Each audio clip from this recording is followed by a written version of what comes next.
Ele ora todos os dias, ajoelha, fecha os olhos, repete as palavras certas, mas sai do quarto com a mesma angústia no peito. Nada muda, nada se move, a resposta não vem, o silêncio pesa, e ele começa a se perguntar em segredo se Deus realmente está ouvindo. O que ele não imagina é que o problema não está na força da oração, mas em 4 palavras simples que ele mesmo repete quase sem perceber. Palavras que parecem inofensivas, mas que estão sabotando tudo. E a pergunta agora é direta. Será que você também está dizendo essas palavras hoje e agora? Existe um tipo de silêncio que dói mais do que qualquer resposta dura. Não é o silêncio da rejeição explícita, nem o da negativa direta, mas o silêncio que vem depois da oração feita com sinceridade. O silêncio que permanece no quarto quando a pessoa se levanta do chão sem sentir alívio algum no peito. O silêncio que ecoa quando se pede direção, socorro, uma saída, e nada parece se mover. Muitos interpretam esse silêncio como abandono, como distância, como indiferença de Deus. Outros se culpam em segredo, questionando se a fé ainda existe dentro deles. Mas poucos têm coragem de enfrentar uma possibilidade mais desconfortável. E se o problema não for um céu fechado, e sim uma boca que continua dizendo as palavras erradas todos os dias? Desde o princípio, a fé sempre foi construída por palavras. A criação nasce pela voz. O caos se organiza pelo comando. A luz surge porque alguém falou. E ainda hoje, cada oração nasce de frases frágeis, ditas por lábios humanos. A Escritura não trata as palavras como algo neutro. Ela declara de forma direta que a vida e a morte estão no poder da língua. Mesmo assim, milhões de pessoas continuam tratando aquilo que dizem como algo automático, sem peso espiritual algum. Pedem provisão, mas falam derrota. Pedem cura, mas decretam enfermidade. Pedem direção, mas confessam confusão. E não percebem a contradição invisível que se instala dentro delas, como um ruído que impede o fluir da própria fé. Ao longo da história bíblica, Deus deixou claro que a relação entre ele e o homem nunca foi apenas um ritual externo, mas uma aliança viva que envolve mente, intenção, coração e também aquilo que é declarado. No deserto, não foi a falta de promessa que atrasou a entrada na terra prometida. Foi a linguagem da incredulidade, da reclamação constante, da murmuração repetida dia após dia. Eles viam milagres, mas falavam como quem não cria. Recebiam provisão diária, mas declaravam medo do amanhã. Cada palavra sem fé se tornava uma camada a mais de atraso espiritual. Não era Deus quem os impedia de avançar. Eram eles que construíam com a própria boca os próprios limites. O dilema espiritual nunca foi apenas obedecer regras, mas alinhar princípios. Existe uma diferença profunda entre cumprir um mandamento por obrigação e viver um princípio por convicção. O mandamento impõe, o princípio transforma. O mandamento corrige comportamento. O princípio molda identidade. Muitos tentam aplicar fórmulas espirituais, repetir palavras prontas, usar frases bíblicas isoladas, sem jamais permitir que essas verdades transformem aquilo que realmente dizem quando ninguém está ouvindo. E é exatamente aí que mora a raiz de muitos bloqueios. Não no altar visível, mas no discurso invisível. Não no que se fala durante a oração, mas no que se confessa durante o dia. Existe um conflito silencioso que se instala quando o coração até deseja crer, mas a boca insiste em negar. A pessoa ora pedindo força, mas sai dizendo que não aguenta mais. Ora pedindo mudança, mas repete que nunca vai conseguir. Ora pedindo portas abertas, mas afirma que nada dá certo para ela. Esse desalinhamento cria um desgaste interno que poucos sabem explicar. A fé cansa, a esperança enfraquece, a oração começa a parecer pesada e a pessoa não entende por quê, mesmo buscando, continua no mesmo lugar. O problema não está na intensidade da oração, está na incoerência diária da confissão. Deus nunca tratou palavras como algo pequeno. Ele trata palavras como sementes. Toda semente lançada no solo do Espírito, cedo ou tarde, produz fruto. A pessoa não colhe apenas aquilo que pede em oração. Ela colhe aquilo que planta em suas declarações diárias. Colhe no relacionamento, colhe na vida emocional. Colhe na fé, colhe na forma como enxerga a si mesma. Mesmo assim, muitos continuam repetindo expressões que parecem inofensivas, mas que carregam dentro de si uma confissão de derrota, de limitação, de incredulidade. E depois se perguntam, em silêncio, por que tudo continua travado. Aqui nasce uma pergunta que incomoda, mas precisa ser enfrentada. Se Deus já prometeu ouvir, por que tantas orações parecem não sair do lugar?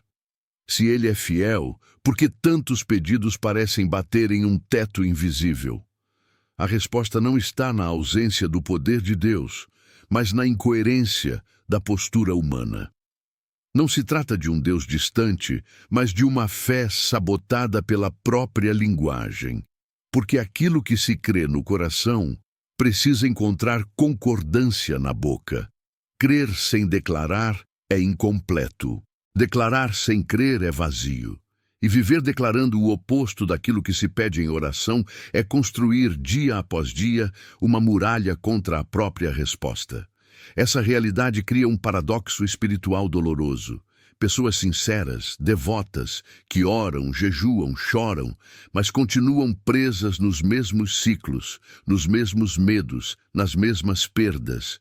Não porque Deus falhou, mas porque a raiz da estagnação nunca foi confrontada. É mais fácil acusar o silêncio do céu do que vigiar as palavras da própria boca. É mais confortável acreditar em um inimigo externo do que admitir que talvez a própria língua esteja sustentando cadeias invisíveis. E é exatamente aqui que este ensinamento começa a tocar em algo que poucos gostam de ouvir. Existem palavras que não são apenas negativas, elas são espiritualmente bloqueadoras.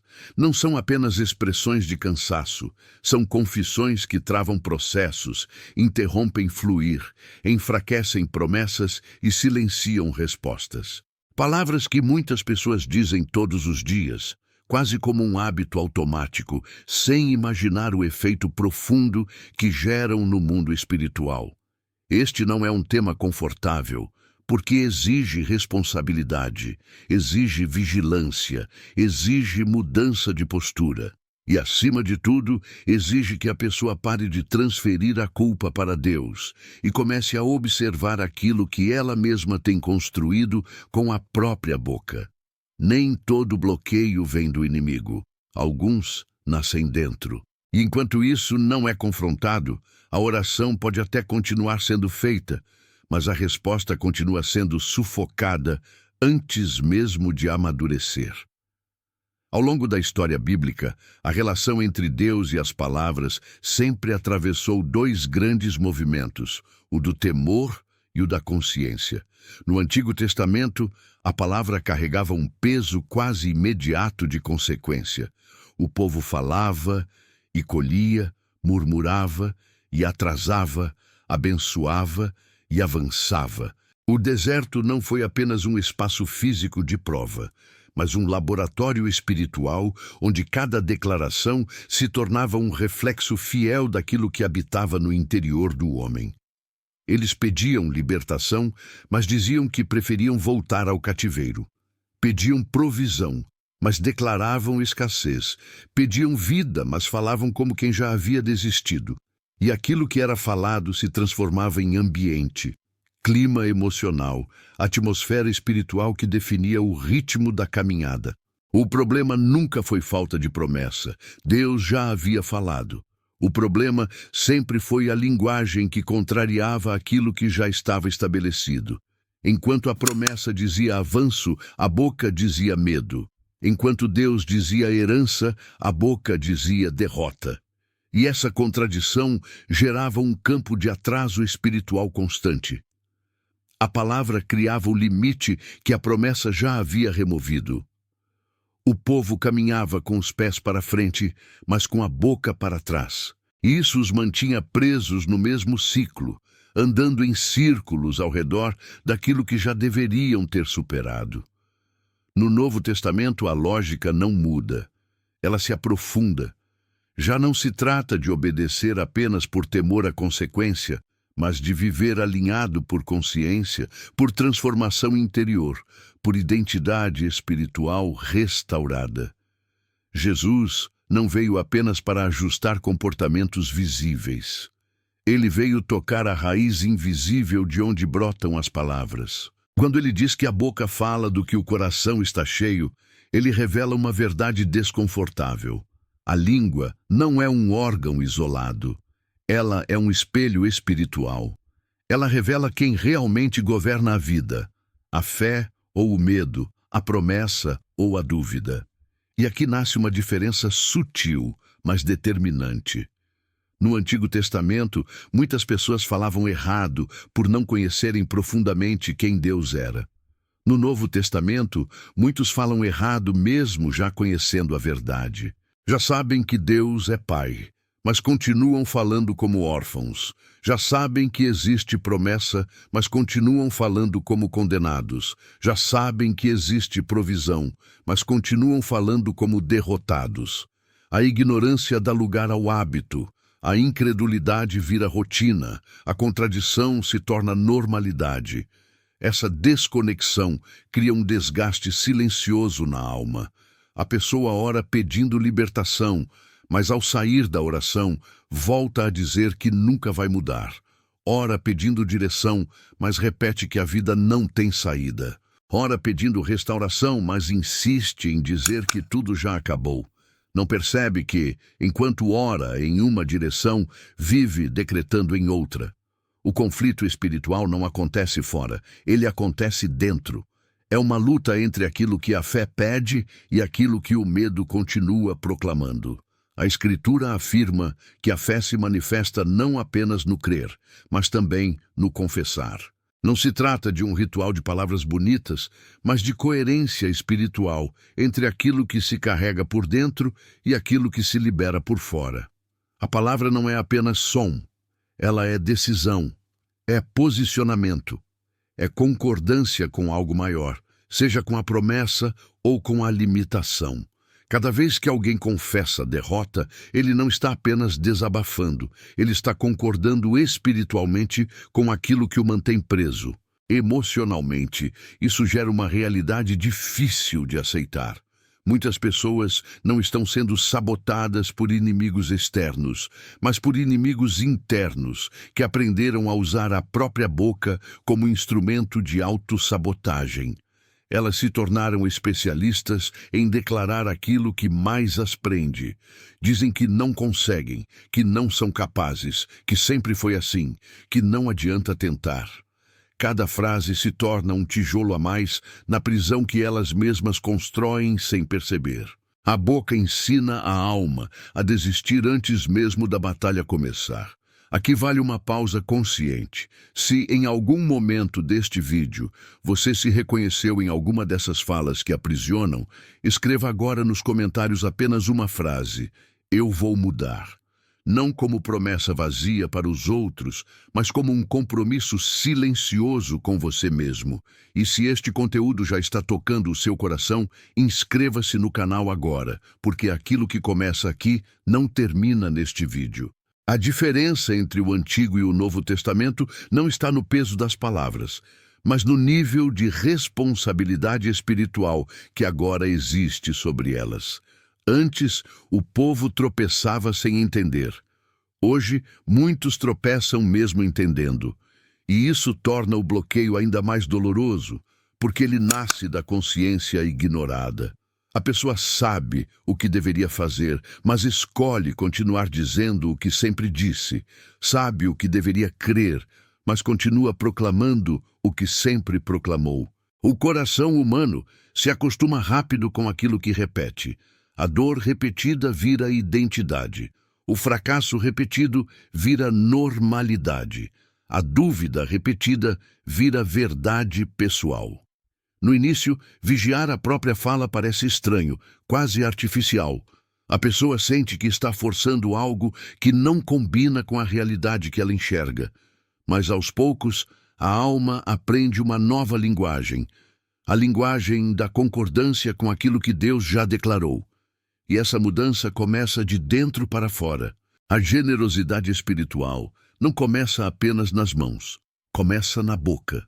Começa em permitir que as palavras deixem de ser instrumentos de medo e passem a ser instrumentos de fé. Generosidade na fala é liberar vida quando tudo ao redor parece morte. É declarar possibilidade quando o cenário insiste em mostrar limite.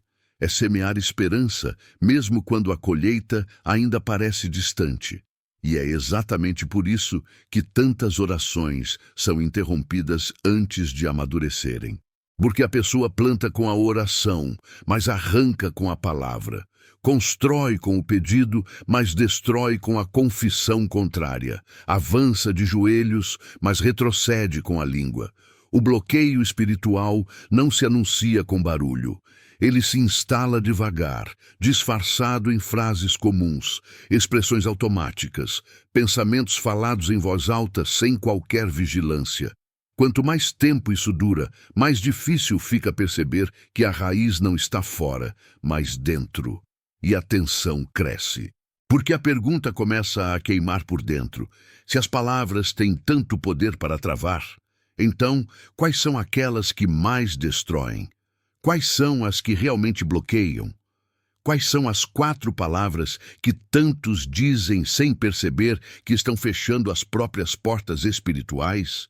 Essa resposta já não pode ser ignorada por muito tempo. Ela está próxima, e quando vier, não virá apenas para revelar, virá para cortar. Existe um momento em que a espiritualidade deixa de ser apenas um discurso bonito e passa a ser colocada à prova na parte mais sensível da existência. A rotina. É quando a fé sai do quarto fechado e desce para a mesa, para o trabalho, para as contas, para os conflitos silenciosos que ninguém vê. É exatamente nesse território que as palavras revelam quem realmente governa o coração. Porque na oração a pessoa escolhe o que diz, mas no dia a dia ela revela aquilo que realmente acredita. Muitos imaginam que o bloqueio espiritual se manifesta apenas em grandes tragédias, em perdas visíveis, em crises públicas. Mas a maioria dos bloqueios nasce pequeno, quase imperceptível, nas frases que se repetem com naturalidade. Na maneira de falar sobre dinheiro, sobre futuro, sobre capacidade, sobre tempo, sobre Deus. O coração diz que confia, mas a boca insiste em declarar escassez. O coração diz que crê, mas a boca continua confessando medo. O coração diz que espera, mas a boca vive decretando fracasso. E esse conflito invisível vai corroendo a esperança por dentro. Na vida financeira, esse desalinhamento se torna ainda mais evidente. A pessoa ora pedindo provisão, mas todos os dias afirma que nunca vai sair do aperto. Pede portas abertas, mas repete que ninguém ajuda. Pede estabilidade, mas confessa que sempre falta. E sem perceber, constrói uma identidade espiritual de escassez, onde a esperança existe apenas durante a oração, mas morre logo depois, na primeira frase negativa que escapa da boca. A fé se torna um evento pontual. A incredulidade, uma rotina. Na fé, o cenário se repete com a mesma força. Ora pedindo coragem, mas diz que está fraco demais. Ora pedindo transformação, mas insiste em afirmar que nasceu assim e vai morrer assim. Ora pedindo libertação, mas continua repetindo que nunca vai conseguir se livrar daquilo. Não percebe que cada vez que isso é dito, algo dentro se dobra novamente à velha prisão. A boca ensina a alma a continuar exatamente onde está, mesmo quando a oração tenta puxá-la para fora. Nos relacionamentos, o bloqueio também se revela. A pessoa pede restauração, mas continua declarando que ninguém presta. Pede reconciliação, mas diz que sempre foi traída. Pede amor, mas vive repetindo que vai acabar sozinha. Sem perceber, constrói uma muralha de defesa feita de palavras duras, que afasta exatamente aquilo que ela diz desejar. E depois interpreta o afastamento como mais uma prova de que nada dá certo. O ciclo se alimenta de si mesmo. As prioridades também sofrem com esse tipo de linguagem. A pessoa afirma que Deus é o centro, mas suas palavras no cotidiano revelam que a ansiedade é quem governa. Diz que confia, mas vive verbalizando que precisa controlar tudo. Diz que acredita em propósito, mas repete que a vida é só sobreviver. Aos poucos, a espiritualidade vai sendo empurrada para um espaço isolado, desconectado do resto da existência. Uma fé de minutos, cercada por palavras de dúvida durante o restante do dia. Esse desalinhamento cansa. Cansa a alma. Cansa a esperança. Cansa até a própria oração. Porque orar e se contradizer constantemente gera um desgaste que não vem do excesso de batalha, mas da incoerência interna. A pessoa luta contra si mesma, planta de joelhos, arranca em pé, semeia esperança no quarto, espalha medo na rua e depois se pergunta, em silêncio, por que continua no mesmo lugar. Com o tempo, a fé começa a ser interpretada como algo ineficaz. A oração começa a parecer inútil. Deus começa a ser visto como distante, quando na verdade o coração nunca saiu do lugar, apenas a boca continuou cavando no mesmo solo de incredulidade. O problema é que ninguém gosta de ouvir que parte da própria dor pode estar sendo sustentada pelas próprias palavras. É mais confortável imaginar um inimigo externo, uma força invisível contrária, um destino difícil, um passado pesado. Tudo isso até pode existir. Mas há uma verdade que poucos aceitam. Muitas batalhas não estão sendo perdidas por falta de oração, mas por excesso de declarações erradas. As palavras moldam a forma como a pessoa enxerga a si mesma. Moldam a forma como ela enxerga Deus. Moldam a forma como ela enxerga o futuro. Quem se acostuma a dizer que não pode, começa a se mover como quem realmente não pode. Quem se acostuma a dizer que não dá certo, começa a agir como quem já espera o fracasso. Quem se acostuma a declarar que nunca muda, acaba vivendo exatamente assim. A fala vai desenhando, dia após dia, o limite invisível da própria existência. E quanto mais o tempo passa, mais isso se torna identidade. Já não é apenas uma frase solta, é uma crença. Já não é apenas um hábito, é uma verdade interior. Já não é apenas uma dúvida, é uma prisão mental e espiritual. E prisões desse tipo não são quebradas apenas com mais esforço, são quebradas quando a raiz é confrontada. Quando a pessoa percebe que não está apenas repetindo frases, está construindo caminhos, está abrindo portas ou fechando. É aqui que a tensão chega ao seu ponto mais alto, porque começa a nascer uma pergunta que já não pode mais ser calada. Se as palavras têm tanto poder para travar, será que também tem poder para destravar? Se a boca foi usada durante tanto tempo como ferramenta de sabotagem, será que ela também pode se tornar uma ferramenta de libertação? O coração acelera, não por medo, mas por responsabilidade. Porque agora já não dá mais para fingir que não sabe. Já não dá mais para tratar o assunto como secundário. Algo precisa ser cortado. Algo precisa ser alinhado. Algo precisa morrer para que algo novo nasça. E a alma começa a sentir que está se aproximando de um ponto de virada. Porque já ficou claro que existem palavras que bloqueiam. Já foi revelado que elas se infiltram na rotina, nas finanças, nas prioridades, na fé. O peso da verdade se torna impossível de ignorar.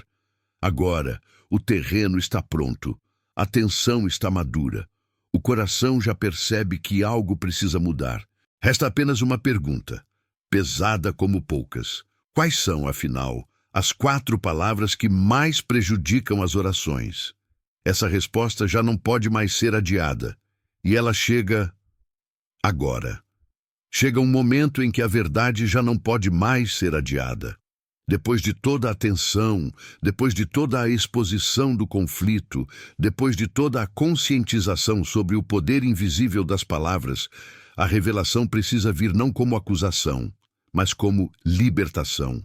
As 4 palavras que mais prejudicam as orações não são raras, nem sofisticadas, nem carregadas de termos religiosos difíceis. Pelo contrário, elas são simples, comuns, repetidas todos os dias por milhões de pessoas. E exatamente por isso são tão perigosas. As 4 palavras são: Deus sabe do meu coração. À primeira vista, essa frase parece espiritual, parece humilde, parece até madura. Mas espiritualmente, quando usada da forma errada, ela se torna uma das confissões mais perigosas que alguém pode fazer. Porque sim, Deus conhece o coração. Mas essa frase, quando usada como justificativa para continuar vivendo em contradição, se transforma em um escudo contra a mudança. Ela vira uma desculpa elegante para não vigiar a própria fala, para não alinhar a própria postura, para não confrontar aquilo que precisa ser ajustado. Quando alguém diz, Deus sabe do meu coração, logo depois de declarar derrota, escassez, medo, incredulidade ou desistência, essa frase já não é descanso na graça, é esconderijo atrás dela. A alma passa a acreditar que não precisa mudar o que fala, porque Deus conhece sua intenção, mas a Escritura nunca ensinou que intenção substitui alinhamento. Nunca ensinou que sentimento anula princípio. Nunca ensinou que a boca pode viver em uma direção, enquanto o coração constrói outra, sem gerar consequências. O problema não está em Deus conhecer o coração. O problema está na pessoa usar isso como argumento para continuar alimentando uma linguagem que sabota a própria fé. É como se dissesse, em silêncio, eu não vou mudar minha fala, mas espero que o céu continue mudando tudo por mim.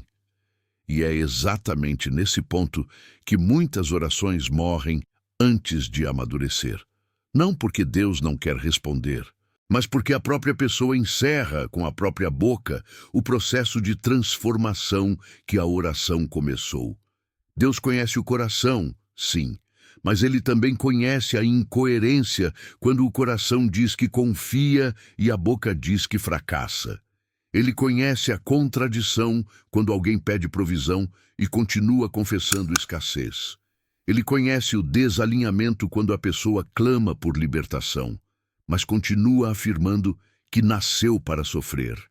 E conhecer não significa concordar. Conhecer não significa validar. Conhecer não significa cancelar os princípios. Essas 4 palavras não bloqueiam porque Deus deixou de ouvir.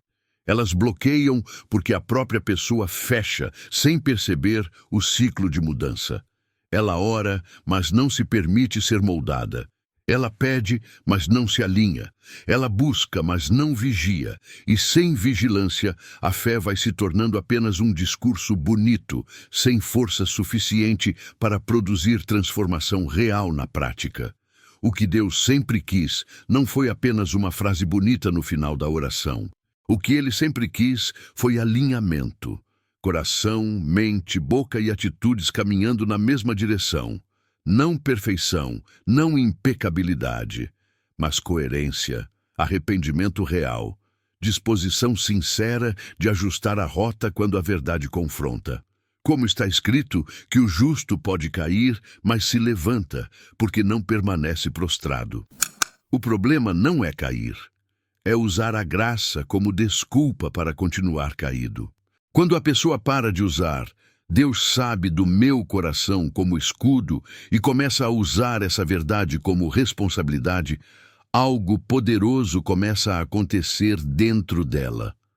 Ela passa a pensar antes de falar. Passa a perceber o peso espiritual das próprias declarações. Passa a entender que a boca pode ser instrumento de vida ou de aprisionamento. E pouco a pouco, aquilo que antes bloqueava começa a destravar. A oração deixa de ser apenas um pedido desesperado e passa a ser um alinhamento diário. A fala deixa de ser automática e passa a ser consciente. O coração deixa de ser apenas intenção e passa a ser decisão. E a pessoa começa a perceber algo que muda tudo. O céu nunca esteve fechado. A porta sempre esteve ali. Só precisava ser destrancada por dentro. Agora, depois de tudo o que foi revelado, uma escolha se impõe. Continuar repetindo frases que parecem espirituais, mas sustentam ciclos de estagnação, ou assumir a responsabilidade de alinhar fé, palavras e vida real. Continuar usando a graça como desculpa ou usá-la como força para mudar. Porque as palavras não apenas descrevem a realidade, elas constroem. Se este vídeo falou com você em algum nível, não deixe essa mensagem morrer como mais uma reflexão passageira. Permita que ela se torne uma decisão viva dentro de você. Inscreva-se neste canal e caminhe com esta comunidade que está aprendendo, dia após dia, a alinhar fé, palavras e vida real. Aqui, ninguém é perfeito, mas todos estão em processo. E escreva nos comentários com sinceridade. Qual frase você percebeu que mais dizia sem pensar e que hoje decidiu abandonar? Sua história pode destravar a fé de alguém que ainda está preso no silêncio. E se puder, compartilhe este vídeo com alguém que você ama. Às vezes, uma única palavra no momento certo é capaz de reabrir portas que pareciam definitivamente fechadas. Porque quando a boca muda, a atmosfera muda. E quando a atmosfera muda, o céu volta a se mover.